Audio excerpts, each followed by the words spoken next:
Jain international trade organisation Ichalkaranji शाखेच्या वतीने आयोजित नमोकार महामंत्र सामूहिक महाजप कार्यक्रमास शहरात उत्स्फूर्त प्रतिसाद लाभला।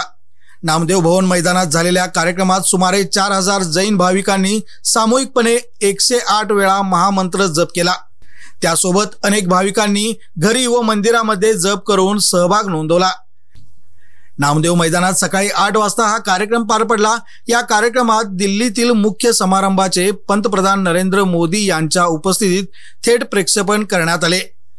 मोदींनी नमोकार मंत्राचे महत्त्व सांगत त्याला विकसित भारताचे प्रतीक असे संबोधले।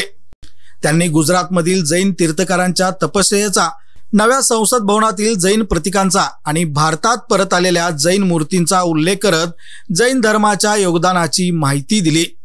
पंतप्रधानांनी आपल्या भाषणातून पाणी जपून वापरणे, आईच्या नावाने झाड लावून त्यांचे संगोपन करणे, स्वच्छता आणि पर्यावरणाचे संरक्षण, विदेशी वस्तूऐवजी स्वदेशी वस्तूंचा वापर, देशभ्रमणासाठी प्रेरणा, हिंसक वृत्तीऐवजी जीवनदायी कृतींचा अवलंब, स्वदेशी खाद्यपदार्थ सेवन, योग व खेळासाठी वेळ देणे, गरिबांसाठी सहाय्य करण्याचे आवाहन केले। कार्यक्रमासाठी माजी वस्त्रोद्योग मंत्री प्रकाश अण्णा आवाडे, पॉवरलूम असोसिएशनचे अध्यक्ष चंद्रकांत पाटील, माजी उपनगराध्यक्ष महावीर जैन, राहुल खंजेरे, रमेश जैन यांच्यासह विविध व्यापारी, उद्योजक, संस्था पदाधिकारी व महिला वर्ग मोठ्या संख्येने उपस्थित होता। दिल्लीतील मुख्य कार्यक्रमास जितोचे चेअरमन पृथ्वीराज कोठारी, अध्यक्ष विजय भंडारी, चेअरमन राजेंद्र जैन यांची उपस्थिती होती।